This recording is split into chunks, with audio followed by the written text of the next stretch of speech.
I'm working for my father now, Kay. He's been sick. Very sick. But you're not like him, Michael. I thought you weren't going to become a man like your father. That's what you told me. My father's no different than any other powerful man. Any man who's responsible for other people. Like a senator or a president. Do you know how naive you sound? Why? Senators and presidents don't have men killed. Oh. Who's being naive, Kay? Kay, my father's way of doing things is over. It's finished. Even he knows that. I mean, in 5 years, the Corleone family is going to be completely legitimate.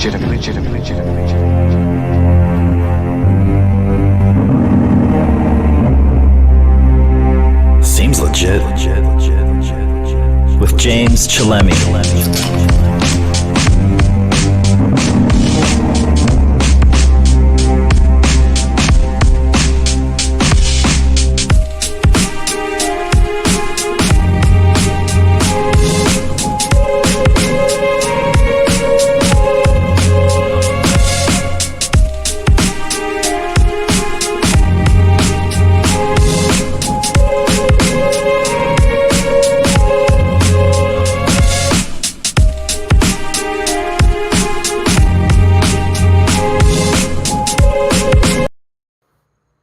And welcome. This is episode, I think, 53 of Seems Legit. I am your host, James Chillemi. Thank you guys so much for all the love from last week. I've gotten a bunch of people that reached out.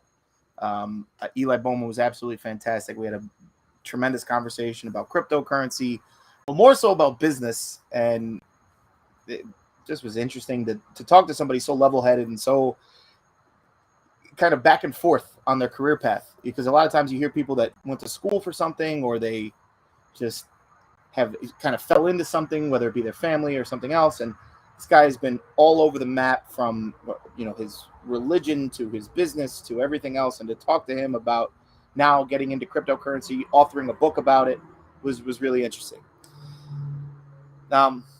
You're obviously going to notice something different about tonight. I'm not in studio. I'm outside of studio, and the reason for that is because I wanted to bring on a good friend of mine. I gave him really late notice. Work has been absolutely slammed the last couple of days, or last week, and so finding a guest was something that I had in mind for a very long time.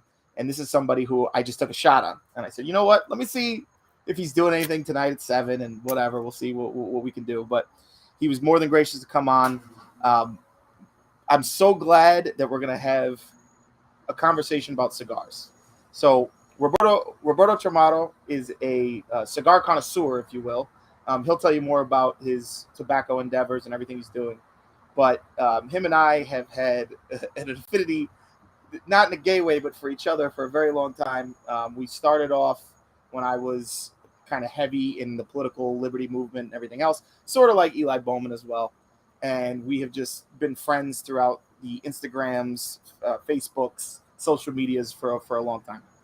And the one thing that we do share in relative common is that we love cigars. And so I wanted to bring him on. I wanted to talk about what he's doing with life, what's going on with his political preferences at this point, and also how to light and smoke a cigar. So if you could, please welcome Roberto Chamorro.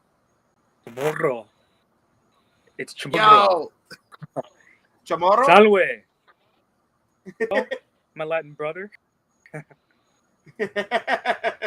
Well, I mean, Italiano y Hispanico y no diferente.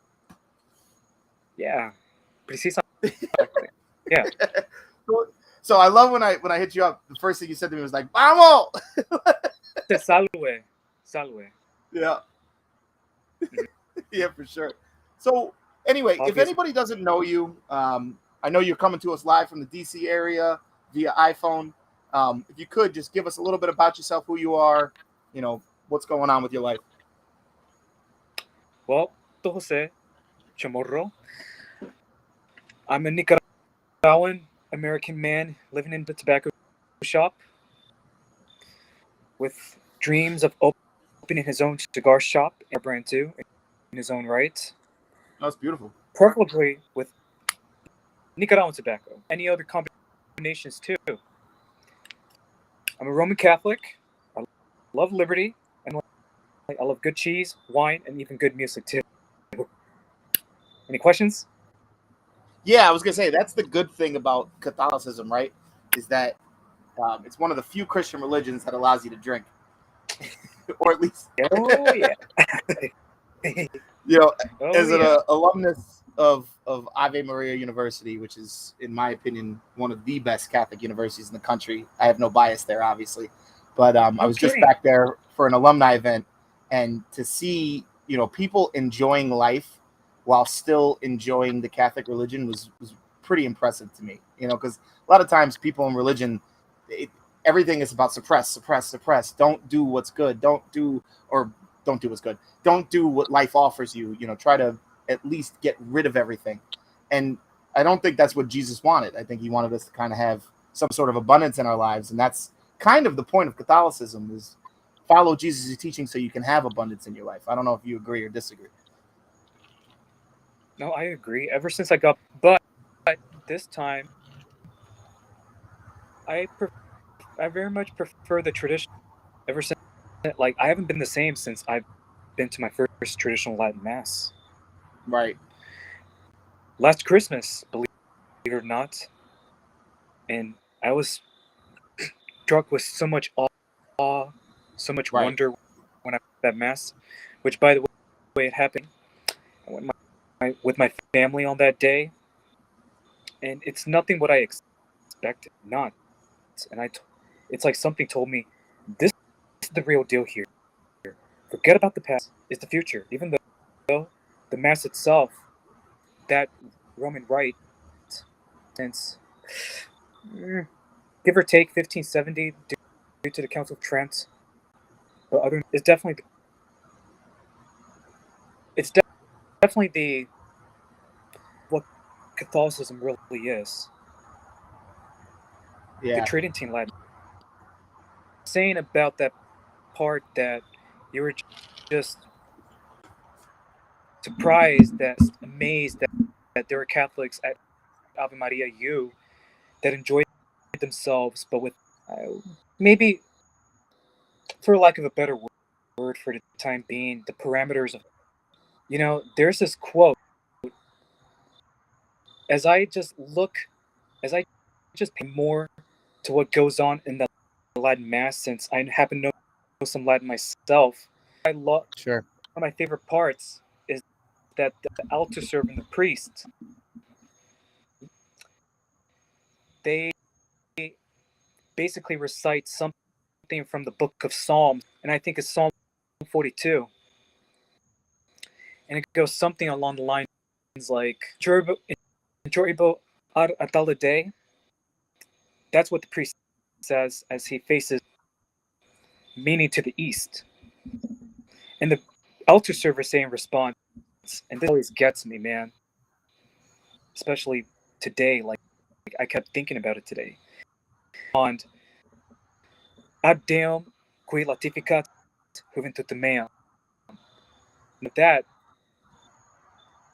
it goes something like, I go up to God who giveth joy to my youth. So you're not wrong. At a Catholic university, you're able to have fun, but Yeah. in an innocent way. In an innocent way. And that verse, it basically, you could basically apply it, in my opinion. Yeah, so I mean, without getting into the weeds on Catholicism, because we can sit here and talk about the Norvis Ordo versus Tridentine Mass, and Pope Paul Yeah, VI, and the exactly. Council of Trent, and the Council of Nicaea, and the different. I mean, we could go down the line from before the Latin Mass and when Catholicism had its roots in Aramaic and Hebrew and anything. But I think you're right. I think the growth of the Latin Mass, and I think a lot of people that we agree with, including people like Tom Woods and everybody else, would say that Latin was the language that kind of solidified where the Catholic Church had its place in Western civilization, and it unified a bunch of people. I just find it interesting because it was once a pagan. Christ basically made the language his own, and he honestly, I think it's also fascinating too, as you know, we came back to the faith. But if you love going that deep into history too, it's because I love reading about Roman history. And in a nutshell, it's like if you look at the greatest the Roman Empire reached, from I'd say what Portugal all the way to Jerusalem, you're thinking like, damn, that's Tony Soprano's dream. No, you're not wrong. Again, without getting into the weeds of Catholicism, I'm so glad that you have found solace in the faith and everything else that's going along with that. I do want to light up the cigar though, so if I can, I want to start here and I want you to kind of walk me through what I should be doing, and for anybody watching, you know, what they should be doing next time they're in a tobacco shop or next time they light up some sort of stogie cigar. So I'm gonna put this down for a second. What are you smoking, by the way? Sure. You asked. So, ever since last November, this actually put me on the chokehold. The one-off from Ilusión. This only got on here. Ilusión, yeah. Yes. Okay. Yep. Okay. Yep. Gotcha. Randy Giolito, an Italian American based in Reno, Nevada, who also runs his own. I forgot the name of it, but it's actually a very intriguing job. But other than that, he runs Ilusión. It's not exactly a cigar factory. Brands like Crown Heads, Foundation, just to name a few. Brands like that and brands like Davidoff and Padron. Oh, okay. Well, Gotcha. actually, Davidoff. Oh yeah, definitely A.G. Fernandez. Definitely, I would also say to Arturo Fuente. Oh yeah, for sure. So that's what I got here. So I Fuente? don't know, Arturo Fuente Gran Reserva. Not bad. Yeah, You can't go wrong with. So here's a question I got for you. So it comes wrapped with a wood base and then like a little like ribbon. Is this just for show or what is this for? It's just for show. It's just part of the aesthetic of the cigar. Okay, gotcha. And then so here's my next question. Wow, I would like to add something too. Yeah, go for it. It depends upon the wrapper. Like, let's say if it's something pretty fragile, like a Connecticut shade wrapper. Right, which in is some cases Belo de Oro too. Something that fragile, something that's going to obviously himself pretty expensive. Some manufacturers out there, they actually prefer cedar to prevent further damage. So that's why if you get the bar, right? If you open the tube, it'll include the cedar, is because from further damage. Well, it makes sense because this is actually, as soon as I took that off, I could feel how delicate it was on the outside. Exactly. So that makes perfect sense. Now that's yeah, go for it. Now, Dominican binder, Dominican filler, but the wrapper there is Connecticut, grown from Ecuador. How I know this because Ecuadorian Connecticut shade is actually one of the manufacturer can use at their disposal. Interesting. Okay. The next question I have is I need to know if this is an urban legend or not. So where the wrapper is placed around, I guess, the first part of the cigar, is that supposed to be where you smoke it until you get to the wrapper? Hey man, honestly, it's your cigar. You do what you want, but key difference. Now, for example, where my finger's pointing here, that's known as the cigar that you see from your eye, that's known as the wrapper. Now, personally, if I'm smoking a cigar and if I eventually love it, I add to the nub. And now the nub is basically where the cap meets, or just like where my fingernails are pointing, where I actually cut it too.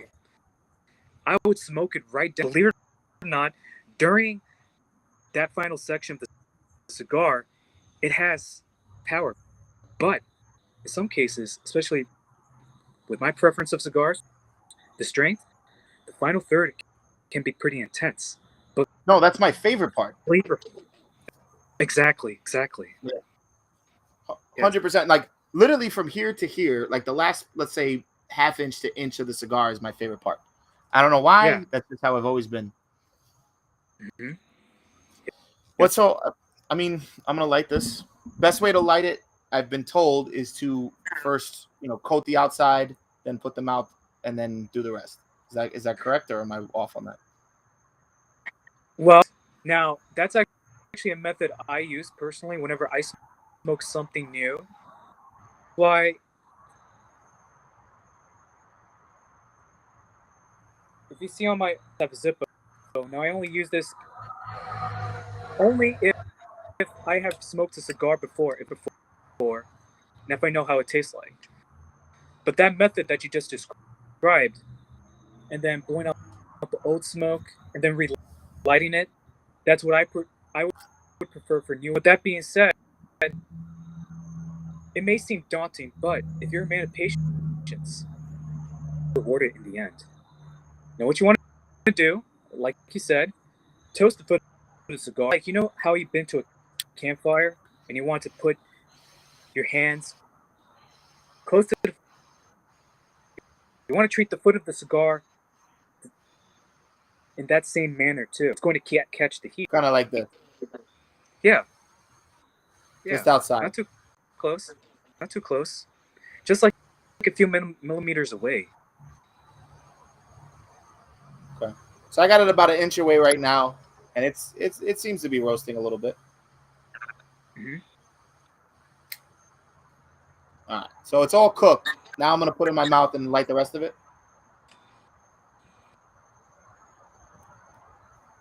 Hold on. Now, before you do that, wait a minute. Before you do that, blow out the old smoke like this. Okay. And then relight it. There you go. Yep. All right, everybody. We just learned how to light a cigar. I Yep. love it. I love it. So Proper what? I mean, kind of. way. I don't know, and I'm gonna keep that in mind forever because I always heard that you can burn the inside of the cigar, and it can obviously ruin the rest of the leaves inside if it has too much smoke going in. From the time you light it.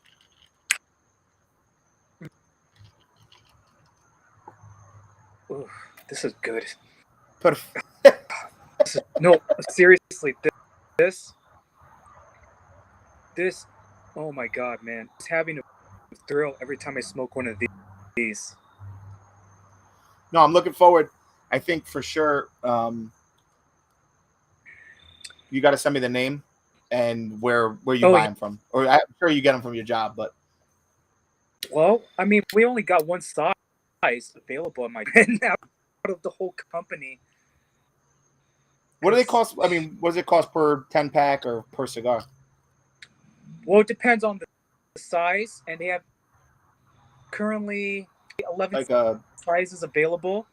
yeah. Now, from what I can remember, the shortest size, like make it or break it, MSRP $12.95. My all-time favorite. Goodness, oh my god, the Corona, dude. Oof. I rated that one personally a 97 out of 100 points because it's that fantastic, and it's a Nicaragua cigar, but flavors in there. It's more borderline Cubanesque. Borderline Cubanesque. What's Corona. talk about the difference between a Nicaraguese versus a Cubano versus a Ecuadorian. What is the difference? Oh, glad you asked. Now, if you want to go more deep in it, I'll try to put it more in abridged terms. Now, back in the day, believe it or not, just like how the non-Cuban cigar market is now, ever since, like, I'd say the cats at Drew State, they actually created the Liga Privada, which was, they claimed to be a cigar ever made. That might be true for the 21st century, but before Cuba, especially in America too, like Tampa and New York, where they had many cigar factories back then. I'm Yeah. talking the early 20th century. I was told from people like La Polina, like from the people from La Polina, and even J.C. Newman too. Then, I love La Polina. oh La yeah, Polina is one of my favorite cigars. La Polina Gold Leaf though, that one is good too. Yeah, they have a red label too that is tremendous. I know. Just a moment, Joe. But yeah, so what's the difference between the different regions and how they get their cigars? Because I'm always confused. People tell me that the soil is richer, but I don't really know what that means. Like I get it for growing crops and everything else, but for the tobacco leaf, what makes that different? Well, richer. When they talk about richness, there's a difference in the soils of each country. Like in Nicaragua, volcanic activity, the characteristics of the soil used there. That's why Nicaraguan tobacco tends to be at times, even though lately there's been actually an effort to grow basically from Nicaraguan soil, even Connecticut shade too. But the pepper characteristics exist within, which is surprising. That's one. Now the difference between tobacco is this: Nicaraguan tobacco, as I said before, spicy and peppery, while Cuban tobacco, it has to it. To me, Yeah. it reminds me of Tang most of the time. I actually had a source last year from Dunbar the following words that Nicaragua has actually exported not only more to Cuba too, because the Cubans they're still having a difficult time growing their own tobacco. Obvious. Interesting. Really interesting. Oh, What I guess what kind of got you into cigars? What was it that led you this? Because you said you've been smoking them for about 4 years now. And when that's when correct. when Roberto says he's been smoking them for 4 years, he doesn't mean he's been smoking them like every couple weeks or every month. To me, it seems like it's an everyday occurrence, right? Yeah, like your detractors telling me, "Yo, that's bad for you. Why smoke cigars? Smoke weed." And you know, Yeah. life is more hectic and fast. There's barely enough time to just relax, slow down. Me, cigar smoking is pretty akin to a prayer. It's one of the gifts that God has, Aha. and he's like, he's basically telling us, gentlemen, you may light up smoke to the glory of God. Well, it's pretty interesting. Another I thing, mean, it's akin to incense, right? In some ways, yes, but it's also, I mean, that's a pretty big stretch. He's smoking to the glory of no, God. But I get what you're saying. I don't think it's a stretch at all, believe it or not. Yeah, I get that. So you know who else made that analogy? It's kind of funny. Steve Who? Harvey. Steve Harvey is a very big cigar smoker. I've been told he smokes at least 2 cigars a day. He said my wife likes to do yoga. He goes, you know what my version of yoga is? Because everything in yoga is about breathing in, breathing out, letting go. He goes, I go, Yeah, exactly. and that's my yoga.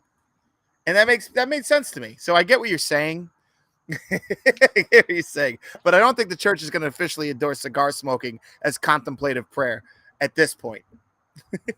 No prayer, especially when you're smoking in silence. Which lately, that's what I've been doing music. But sometimes I'd smoke outside in silence too. Yeah. Well, it's I one of would the do best ways that. to do it. There's been times too where I would get to work early in the morning. Since there were times where I do open I would definitely smoke in the lounge in silence without the TV. You know, the television Oh, yeah. is distraction is detrimental too. And in the lounge, like antithetical to turn on the TV while you smoke. In my opinion, unless So of course if it's a good movie. Do you work at a cigar shop or a cigar lounge, or how does that work? Shop, lounge, same thing. Since we have a humidor and a lounge, Gotcha. basically. Nice lounge too. Yeah, it's actually owned by a pair of Sicilian brothers. Yeah. That's funny. That's funny. Um, Yeah. yeah. So I mean, what was it that led you to the cigar world? Well, when I was 20, well, at first, before 2000, I was mostly into hookah and other stuff, believe it or not. But during that period, from 2013 to 2018, I actually smoked a total of 3 cigars. It was black and mild, a homemade Dominican. You Yes, are a believe hood it or rat, not. bro. No. But the thing is, with the black and mild, I knew somehow back then you weren't so, and I didn't. It was like it was like I somehow knew back then. Maybe it was ingrained in me back then in those days. Yeah. And I also had Kana when I was 21. And finally, I actually had a Dominican Cohiba too. Teat one that a guy from CPAC gave to me from his 10. Interesting. Yeah. Interesting. So Yeah. that's a good transition point. So CPAC. I remember you went like semi-viral not too long ago because there was a there's like a gif of you going neither of them when they were asking you if you wanted Joe Biden, or I think at the point it was Hillary Clinton or Donald Trump, and you were like neither of them, bro. Well, that was because I was misled. But now, I have a favorable view of Trump. I'm not all MAGA, MAGA, MAGA like hats because uh, I think Trump, but at the same time, I definitely think that, if you follow, I definitely think that there's actually more to the story going on. Well, that's for damn sure. I think we've kind of known that for a long time, right? Like we've always Oh, yeah. suspected that. That was why we Mhm. formed the political persuasion that we did. And so, I mean, this is going way back to the Liberty Hangout days, and what was that? 2000, trying to think, 2015 ish, 2015, 2016. almost a decade ago. Almost a Yeah. decade ago at this point. And time flies. Time flies. Oh yeah, oh yeah. So you kind of started. Where did you start your political journey in terms of how did you become a libertarian? Because I'm affectionately calling you that. You can correct me if I'm wrong. But then I don't know what you're doing now and what's going on. But I'll be honest now. I'm just conservative, but my libertarian ideals still remain. The stuff that I read from Ron Paul, Milton Friedman, and some Murray Rothbard, I with them, even though the Libertarian Party itself, it hasn't been the same, yeah. But the way things are now, I definitely think a level of order must be needed. Also, You think what? Say it one more time. I'm sorry, I missed you. some level of order change. Border what? Some level of order. Border like around the country, you're saying? Order, yes, not border. Yeah. I mean, it's just gotten so bad. What Take has? advantage of freedom. So wait, I'm missing the point here. So you said you I more said order. Yeah, so border. Okay. Order, yeah. So what about the border intrigues you? I'm confused. Not the border. I said order. Order. Order. ORDER. Oh, some sort of order. Okay. All right. Yeah. All right. Gotcha. I was like, what was he talking about with the border? That's a weird one to start with. But build the wall, MAGA. I'm surprised you don't have a MAGA hat on. That's fun. But no, I'm just kidding. Yeah, I'm just kidding. In terms of order, like in terms of like societal order, did this come from your Catholicism, or where did this come from? That now you kind of transitioned a little bit. Catholicism. Yeah. Especially since I believe that there's actually a lot of demonic tests, because one time when Roe v. Wade got overturned, So, following Sunday after that day happened, I actually went to the Supreme Court to pray because I felt like, you know, it's not the point that going there. My point is to pray for those who are misled, who don't. And believe it or not, I felt like I did my job there. Thanks. Actually, Were you yeah. always so before Catholicism? Were you always pro-life, or was this something that kind of came with the Catholic bag? Well, when I was young and I was definitely my agnostic phase, somewhat pro-life to a degree, but I just wasn't worried about it much. But then I became pro-choice for which, in a way, I deeply regret. But I never actually anybody to get an abortion, for sure. Yeah, I never did that to the human race. But yeah. it I mean, it's wasn't like it's. until I attended the. I'm sorry. Go for it. No, it wasn't Oh, until what? go ahead. No, it's just Wait. it's such a complicated issue. That's the way I always see it. Like people like to talk about abortion like it's black and white, when in reality, the science is not there in terms of, and I'm going to qualify it with this, in terms of when you're allowed to end a life or end the possibility of life is very difficult at this point in time on a legal front. Now, I get the ethical arguments, I get the moral arguments, I get what certain people think, but banning abortion from, and again, at certain points, I don't actually believe it's even abortion. I think at certain points, it's no different than contraception, because everything potentially could be a life, right? If we had it in a perfect world, everybody would consummate and procreate, and we'd be flourishing as a species. But at this point, the technology is kind of outrunning where we are morally, and we're trying to figure out as we go. It feels like, in certain senses. Yeah. But that's just my opinion, and I have no problem with people having a staunch opinion on it. I have no problem with people choosing a stance and sticking to it. It's just that I would like for more people to recognize the complexity before they choose that side, and I don't think a lot of people do. No, not a lot of people do. It's important to realize that all Roe v. Wade did was just return the issue. It should always have been prior Right. to 1973. It Correct. was a good not. It was definitely a good Yeah. move. Yeah. No, I agree. Well, to my I journey, agree. after my agnostic phase, after second chance, I definitely became pro-life again. No questions asked, since I believe human life.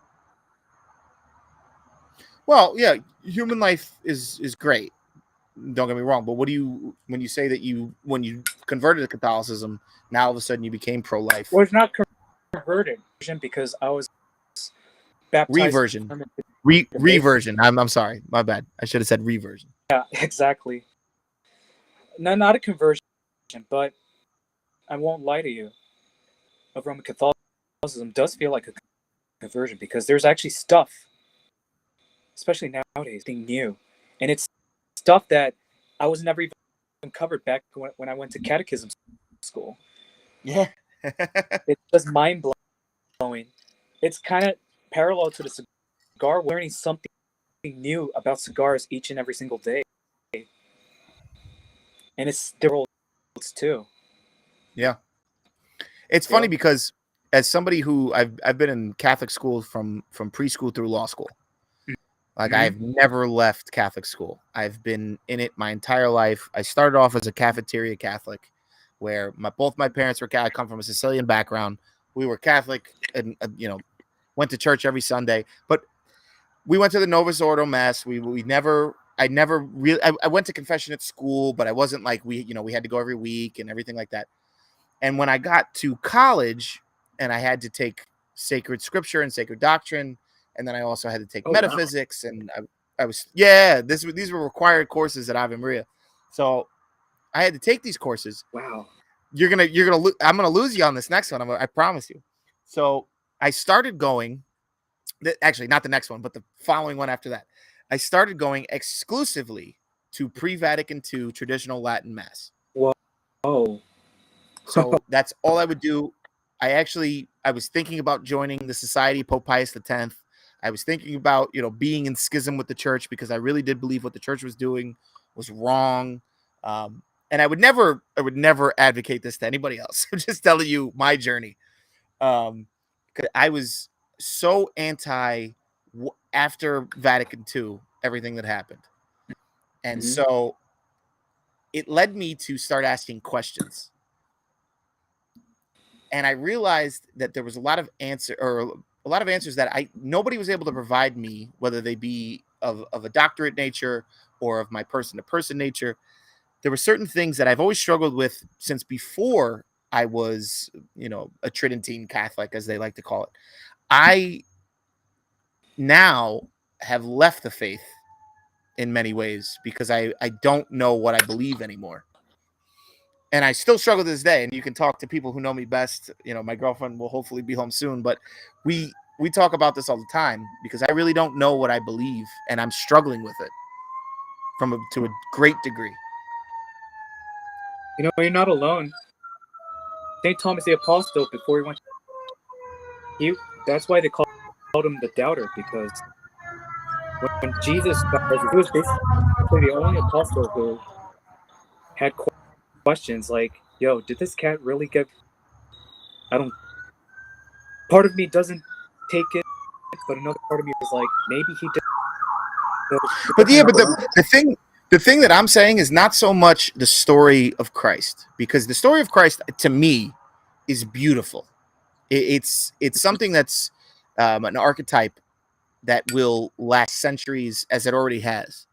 And what I think more so is that what I struggle with is the institution of the church and where it has come from and where it has gone to. It's funny because there was a professor, I believe it was in my it's in like my 300 level class. I forget what it was, but she had phrased something about the church being an acorn that sprouted into an oak tree. And what my point was when Christ died and left this planet, he left the church perfect, right? Everybody around him knew him. Everybody around him knew his teachings. He set everything in motion perfectly. And as man in their error started to put their hands on it, it started to dwindle and dwindle and dwindle. And I think if you look at the church today, while it still has remnants of what Christ taught and what I think traditional Catholics would believe, it no longer does in many senses. And that's where I have my beef. Yeah, I feel you on that.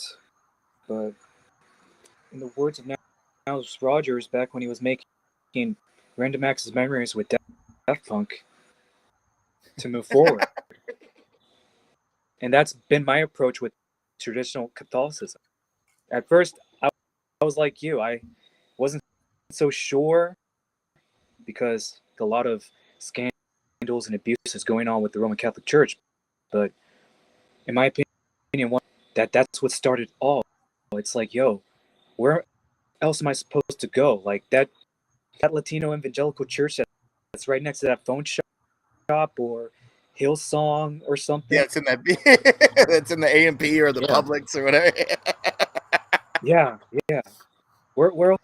No, that's the scary part, dude. I'm with you 100%. Because like, if it's not Catholicism, for me anyway, and that my parents have since joined an evangelical church since moving from New York to Florida, and simply because, and I commend them 100% because it's all about service for them. So my mom runs a youth group, my dad does a leadership group, and I love that. I have no problem with that in and of itself whatsoever. What I have a problem with is that if we're going to have doctrine and we're going to have a way of life in which we believe that this is the one true faith, because that's something that's thrown out with Catholicism all the time. This is the one true faith. It's really what started the Crusades, in my opinion. This is it. If you don't agree with it, then there's a chance you're going to burn for all of eternity. And St. Thomas More, I think, would agree. St. Augustine, I think, would agree. Aquinas, I think, would agree. it's difficult for me to get on board with that because you and I both I believe we're pretty socially liberal. Like, live your life as long as you're not hurting anybody. Yep. Even though to a degree, I've been rethinking that statement for certain things. I love it. Yeah, let's talk about it. Like, for example, marijuana. I'll say this on the record. I don't think, since there are different strands out there, even though there's a lot of traditional Catholics who would otherwise, right? Because they say that official church teaching as a drug that changes your perception, your mind, it's Correct. addictive. Right. But at the history with cannabis, it's been used for thousands of years. And during the 19th century, the Surgeon General actually approved use of it for medicine. Not until 1937 that it was demonized by Harry Arnslinger. Then, it's like an agency that was like the precursor of the FBI because he used after black musicians. Even Louis Armstrong too, bro. That's why he was in jail. He was in jail. No, I think on the floor of the Senate, I forget the senator's name, but had said that we want to stop the procreation of white women with darkies, I think is how he phrased it, right? Because marijuana leads to the procreation of white women with darkies.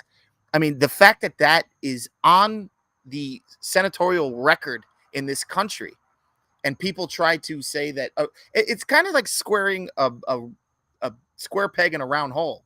It's just like, all right, well, we don't like marijuana. We don't actually know what it is. A lot of people who are pro-prohibition have never smoked it, don't know what it does. They're just like, oh, well, it's got to be illegal because I have a nephew who is a loser. It doesn't hold weight argumentatively. Exactly. Just because one individual has it doesn't necessarily mean that everybody will have an addiction to it. Right. Plus, that leaves like solutions like, all right, what about rehabilitation? Right. Why not true education for the drug itself, which I'm heavy on. I don't mind differing with other Catholics out there, even the conservative ones too, even the traditionalist ones. Like, yeah, I had this conversation this weekend. I had one of my buddies who's, let's just call him high up in the legal field, and his wife were over, and I don't want to call them anti-cannabis, but I just don't think they understand it because they don't smoke it. They don't know. And so a lot in the state of Florida where I live, it's still illegal. It's legal recreationally. It's not legal. Or excuse me, it's legal medicinally, not legal recreationally. And so a lot of times he's got to make deals with people. He's got to put people in jail for all sorts of drugs. You know, forget marijuana for a second, but for all sorts of drugs where they're not maybe they're dealers, maybe not users, maybe they haven't hurt anybody. And this is something where I don't believe that anybody should be stuck in a cage for smoking a plant or ingesting a substance. Now, I understand there are repercussions to everything, that at some point you could make wrong decisions while on that substance. But I've never believed in crimes of deference where we're trying to incriminate people before the crime occurs. And the crime to me is when you hurt someone or when you take their stuff or when you sorry, I'm dying here. You okay, bud? Yeah, no. I'm getting to the butt of this cigar and I'm loving it. Way to go. But yeah, I just don't believe that should be something where we're sticking people in cages, spending tax dollars to house them. And morally, there's a huge question there for me as well. That how can we do that to someone when I don't believe Christ would have done it? It's something I struggle with every day. Well, what you just described is basically the result of how the 13th Amendment was actually. Now, the 13th Amendment did actually abolish slavery, but there's that about that amendment that not many people not overlook. It did say that involuntary servitude is, and that's why in prisons today you have a lot of due to they're just being meagerly for hard labor.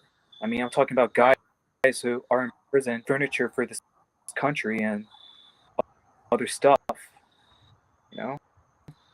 locked up for years without a fair and speedy trial. Society just basically told him, yo, you smoked marijuana, you're going to jail. No, that shouldn't be the case, dude. That shouldn't be the case because jail is a sad place. Thank God, but I know people who have. And it's definitely not for any individual. It's kind of funny because if you've seen what's going on with Brittany Griner, the WNBA player who's incarcerated in Russia right now. Yeah. Her appeal just got denied in Russia. And it's funny because the head of the State Department came out today and was saying how what was done there was not justice. It was a sham of what the legal community is supposed to be and blah, blah, blah, blah, blah, blah, blah. And then you look at how many people are incarcerated for weed or weed cartridges or whatever. I remember reading, I live in South Florida. I remember reading just across Alligator Alley here, there were 2 teens that were caught with, I forget, it was like 70 vape cartridges, a couple pounds of marijuana, whatever, which granted is a lot of weed. Fine. They were charged with like 50 years in jail or something. It was something ridiculous where it was like, these kids are like 21 years old. You've just sentenced them to basically death because now what they're going to do is get in the system. They're going to have to survive the system. And then you're going to have to tell them, all right, well, get back and be a contributing member of society when you're 54, if they get on parole or, whatever else. It's just sickening what's going on. It is sickening. It reminds me of a scene in the Shawshank. It's not red, but it's that dude who had that crow named Henry, his name. But he was in that prison for a very long time. And during that whole scene, I mean, it's as if he was living what's perceived to be a normal. Inside of him, it was agony. Like, dude, I don't blame you. You got institutionalized. You only know, and that's why he hung himself because there was just no way out, even in a free world. But it's like, and it wasn't truly free, and that's the sad part. Right. That's definitely the. How did he know? No, and that's why especially as being a Catholic, respecting the human or the individuality and human dignity of each individual, I should say. To see people be so coarse and cruel with the punishments that they hand down in a secular world, when we recognize, or we're supposed to recognize as Catholics, right, that the only person who is able to condemn is up there, like it strikes me. I get putting people in confinement when they are a danger to society, which when I say danger to society, what I mean is a direct danger. Right. Yeah, exactly. When people are not able to stop themselves from killing and maiming and raping and pillaging and stealing, and okay, I understand some sort of retributive justice.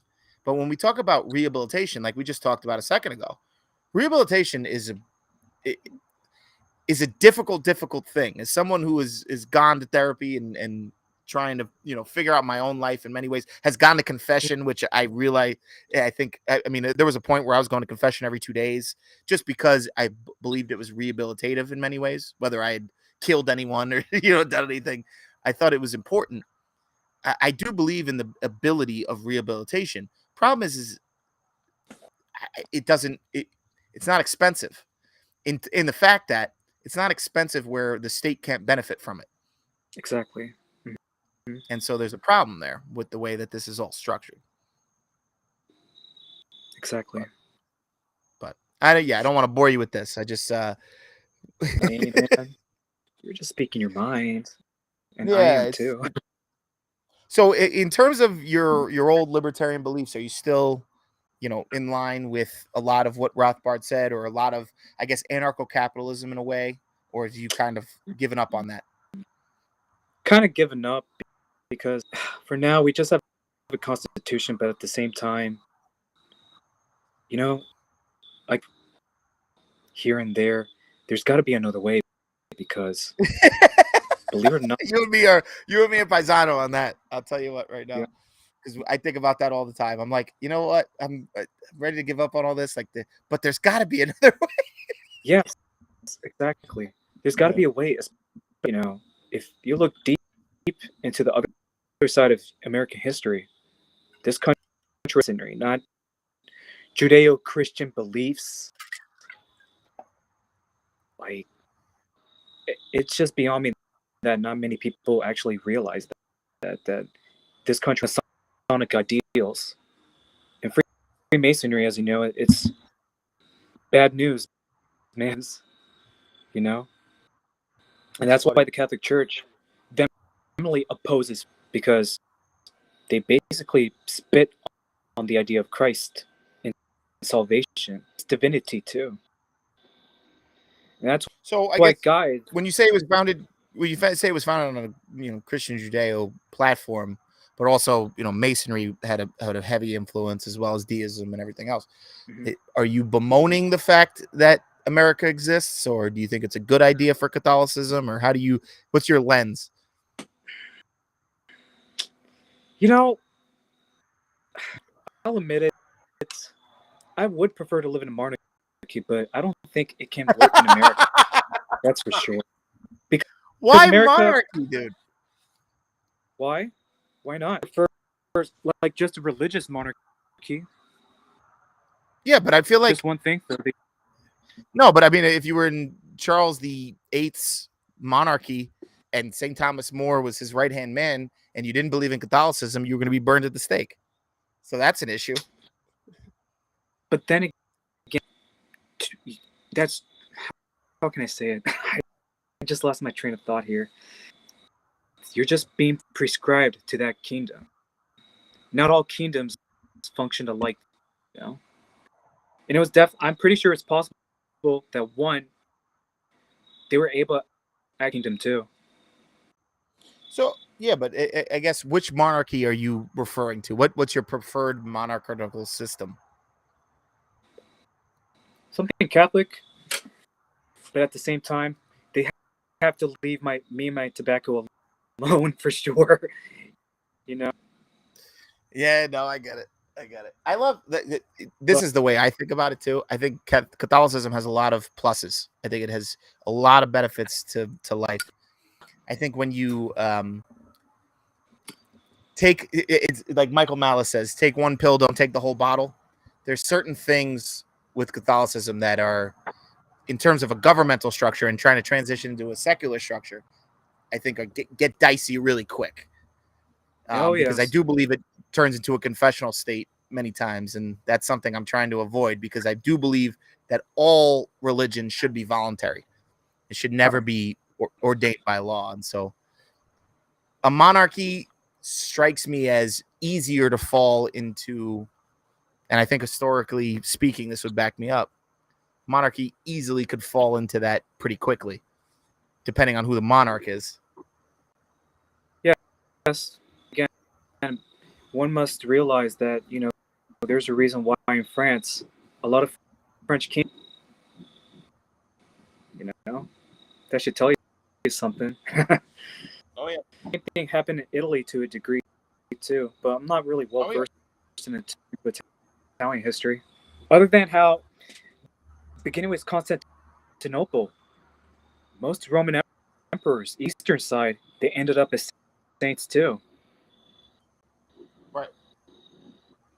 But Now, with that being said, but but that for is that America, because of the merit, or is that because of their ordained nature?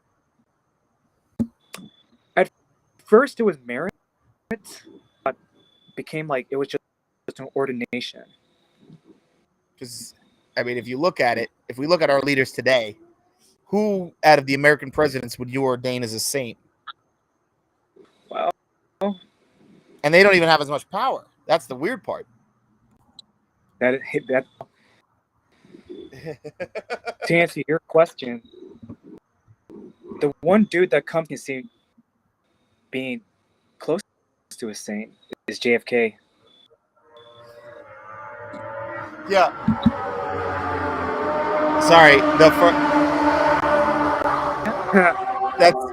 that's the Ferrari parade that goes around my house around 8:02 p.m. But what in terms of JFK what about all the extramarital affairs and everything? I don't remember Obviously, Padre Pio having many affairs. Obviously, the guy was sinful. But it's interesting that you say that because it was said that when Padre Pio told a source that the following words, "Sure, he's in heaven," and he was actually sad by the news of yeah. Not only that, at first, it's interesting with the Kennedy family because Joe Kennedy, the first, actually not the first, maybe it's the first, the father of the whole family, the guy, nothing like JFK or even RFK for that matter. The guy was just, I think he had ideas, exactly the same ideals like his son, JFK. But at first, it was Joe Kennedy Jr. was supposed to run for president, but of course, he died during the World War. Apparently, it was a plane crash. Right. So up in line for that was JFK. Initially, reluctant to run for president, but to do was become a history teacher. Something the politics he had to get into just to shut his dad up. But over time, the Democrat Party was conservative back then, and Irish Americans back then too, like up into the 60s. Now, from what I heard, some moves during his Senate career, but during his presidency, he started to change. First and foremost, he actually tried to go after the creation. He actually wrote an executive order on that. That's one. And two. Wait. Wrote it on what? Come again? He wrote an executive order on what? He was going after the Fed. Oh, okay. Well, no, that's what I agree with you. So when we're talking about the military-industrial complex, right, obviously the speech he gave about that going after the Fed. No, there's a lot of things that JFK did that I think you and I would agree with. The question I have in terms of Catholicism, though, in terms of him being a saint, leave aside his politics and leave aside where he was trying to lead his nation. Actually, I don't think there's anybody that exhibited saintly duties as a president of the United States. So the fact that you say that there's a lot of monarchs in Eastern Europe and in Europe itself, I think that was a product of the times rather than actually what their actions were. I argue that because the creation of the Fed is actually a project of Freemasonry. Matter of fact, it's no surprise that communists love the idea of a national bank too. Why? Because central banking. Yeah, I got you. Yeah. Being able to control the money supply is something that I think all followers of Marx or Engel or anybody else would agree with. So I get you, but I think we're drawing some quick isolation, or excuse me, quick lines between that. I'm not necessarily sure are there. I get what you're saying, but my brain's having a hard time drawing the line between them.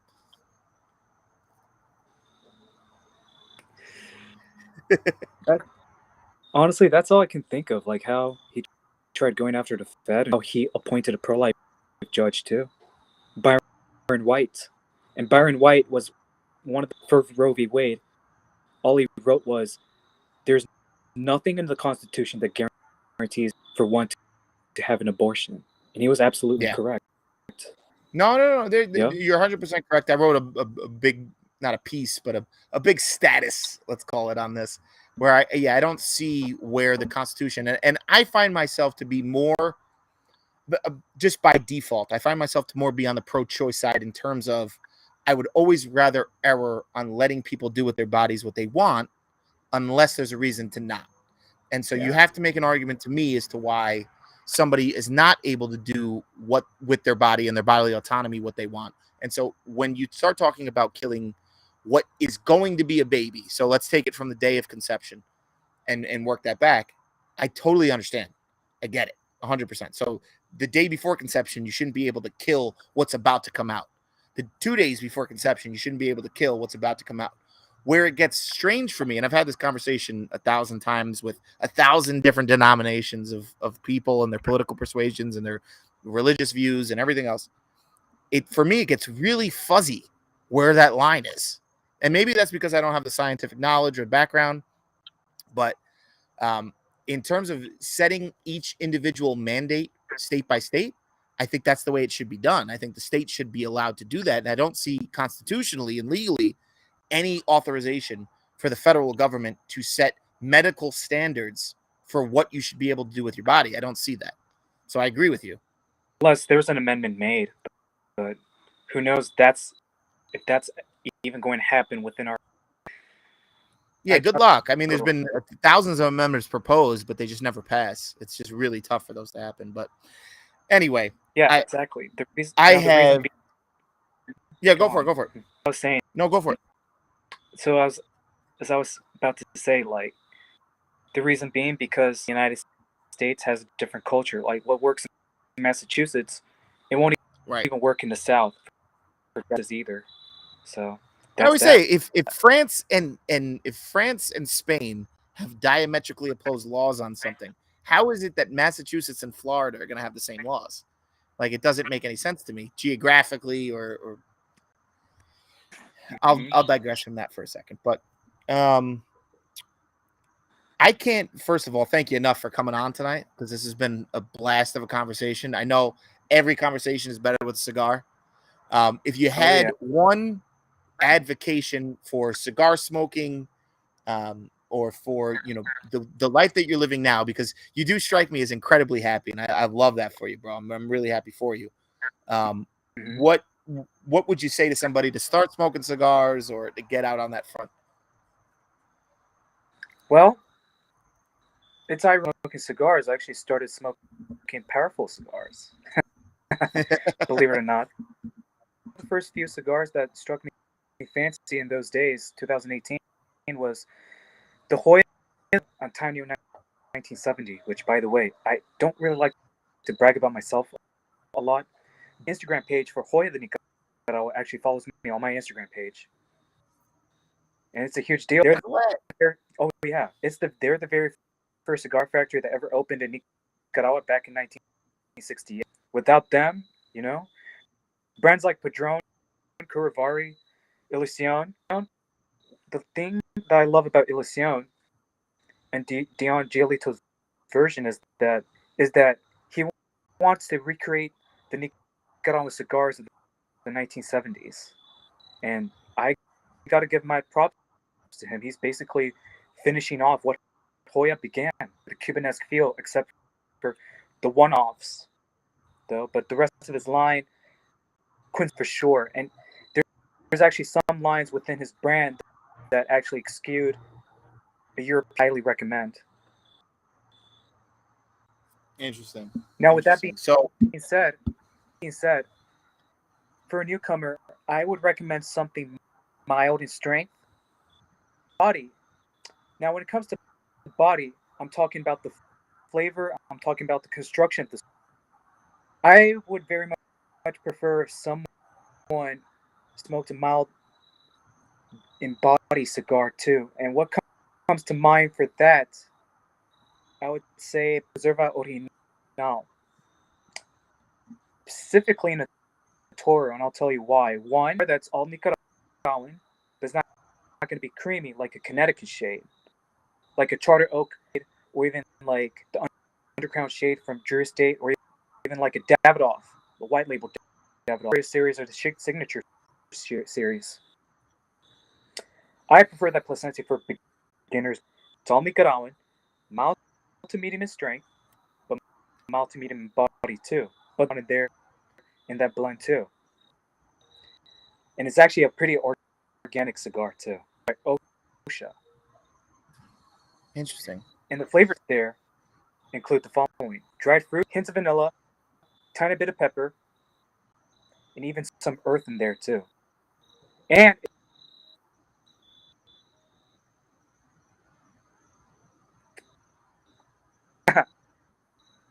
I love it. I love it.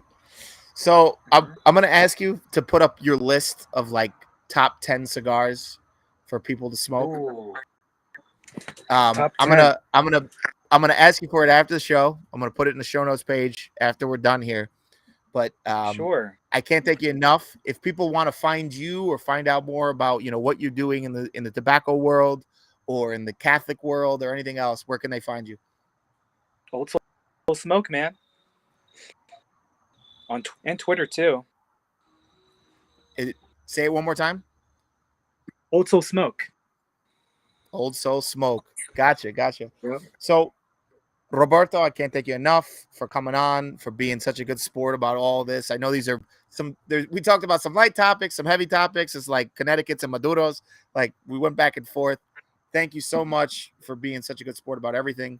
And I'm sure we'll have you on again to talk more as you start opening up your own businesses and doing everything else. Thanks again, brother. Oh, it's my pleasure, James. My pleasure. Deus te benedica. Gracias por todos, hermano.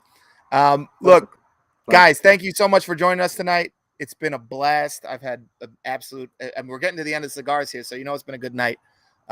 So am I. There we go. I was gonna say, perfect timing. If you could follow me, Facebook, YouTube, thenextgenusa.com, broadcasting live out of Palm Springs, California. We are here coming from Naples, Florida. Love you guys. Thank you so much. This has not maybe been legitimate, but it seemed legit. And we'll see you later. Take care, guys.